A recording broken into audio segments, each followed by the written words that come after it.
Ladies and gentlemen, politics is a very interesting game. And politics is also a very dirty game. And personally, that's the reason why I love politics.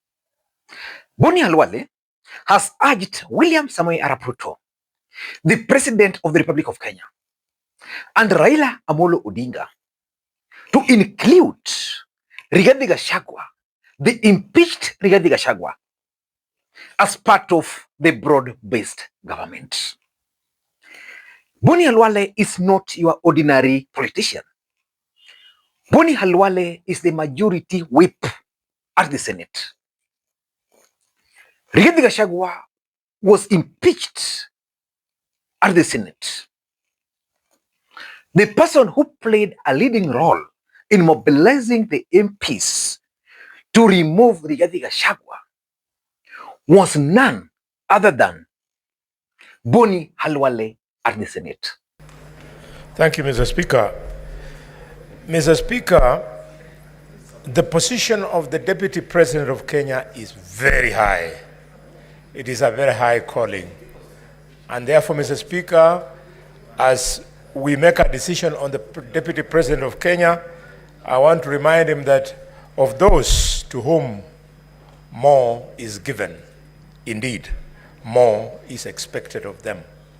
And he should not feel that he is being victimized because, Mr. Speaker, the highest standard of this Constitution in 2013, by dint of lack of integrity, the Deputy Chief Justice, Nancy Barasa, lost her job merely because she pinched the nose of Kwamboka. The Deputy President indeed did worse than pinching the nose of somebody. Mr. Speaker, the Deputy President, seeing the allegations against him, I can't imagine that he moves around with the moninga of man of faith and truthful man. Mr. Speaker, if really we must talk about faith, may I remind the Deputy President of a man of faith, a man of letters called Bill Paul. Bill Paul said, man of faith, that integrity is like virginity. You lose it only once. And when you lose it, you can never get it back. The Deputy President has lost that virginity of leadership. Indeed, the same Boni Khalwale voted yes to impeach Rigathi Gachagua. So the question is, why would Boni Khalwale now turn back and suggest to Raila and Ruto to include Rigathi Gachagua? Politics is very interesting and politics is very dirty. And just like I keep on reminding you, in politics, nothing happens out of mere coincidence. There is an objective. There must be a reason why Boni Khalwale is now urging Raila and Ruto to include Rigathi Gachagua. Listening to Boni Khalwale, because that speech by Boni Khalwale is going to form the basis of this analysis.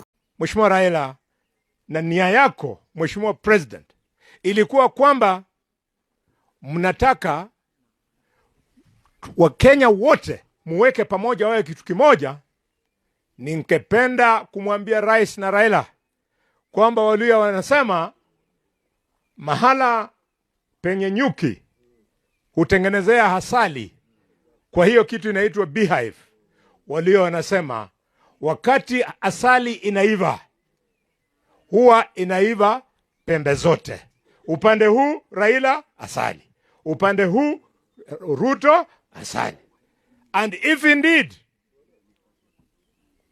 tunataka kuweka Wakenya pamoja, President Ruto na Prime Minister Raila, tafuteni yule mwanaume anaitwa Rigathi, mkalishe chini, msikiza anataka nini. Hatutaki aanze kusungusha siasa ya kusema kwamba Wakikuyu watengwe katika agenda ya Kenya. We want Kikuyus to be treated just like Luyas, just like Luos, just like Kalenjins, just like all Kenyans. Nimeona Rigathi amekuwa na mkutano hapa Naivasha jana. Nikaona mapolisi wamejaa. Kajiado hivyo hivyo. No.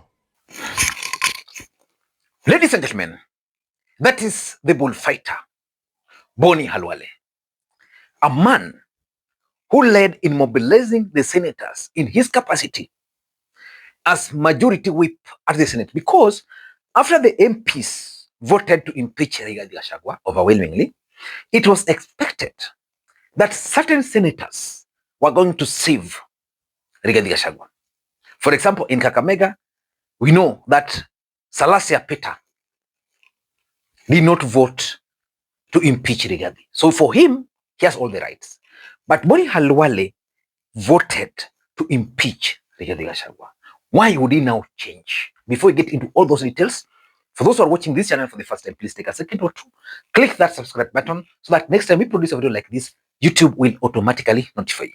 And to the subscribers, I want to continue thanking you guys for your continued support. Because without that support, this channel cannot be where it is. Ladies and gentlemen, without any further ado, allow me to dive in. Why do you think Boni Khalwale can now get the guts to tell William Ruto and Raila Odinga to bring impeached deputy president as part of his government? Because the fact of the matter is that Rigathi Gachagua was part of Kenya Kwanza government. Why was he removed in the first place? That is a question which I think Boni Khalwale is best placed to answer. But for me, he was removed to solve a political equation in Kenya Kwanza, which Boni Khalwale is a key player. For me, the main reason why Boni Khalwale is now changing tune are as follows. Number one, Boni Khalwale is actually telling William Ruto, Boni Khalwale is telling Raila Odinga, and Boni Khalwale is telling Kenyans that is actually opposed to the broad-based government. Because based on the tone of his speech, Boni Khalwale is like, if this thing called broad-based government was supposed to bring people together, why exclude Rigathi Gachagua? By the time Rigathi Gachagua was being impeached, the story of Raila Odinga and ODM party joining government was already there. There was no way William Ruto was going to survive. And Boni Khalwale knows this. If he had impeached Rigathi Gachagua and Raila Odinga was out, the fact that he engineered the impeachment of Rigathi Gachagua, and Boni Khalwale is well aware, he had to bring someone on board. That's how politics operates. Interest and betrayal. So Boni is telling them that for me, no, that broad-based government, I'm not part of it. That's number one. Number two, I think Boni Khalwale might also be responding his speech to the ground. I'm not so sure how the residents of Kakamega are taking this broad-based government.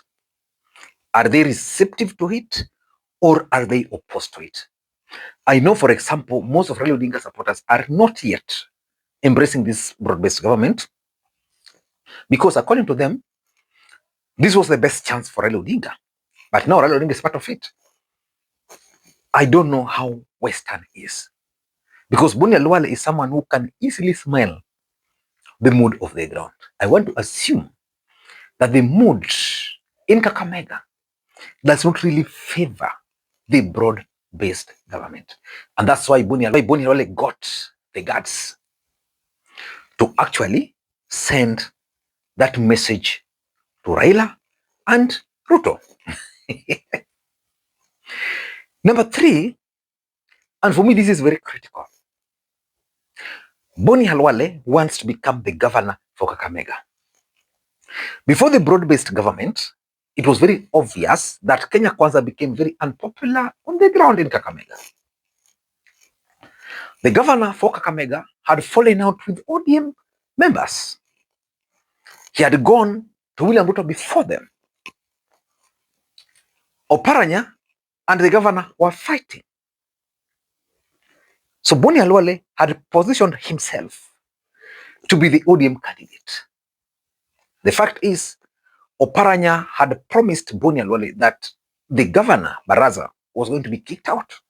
And it was obvious he was actually going to be kicked out. But now with this handshake, the question is changing.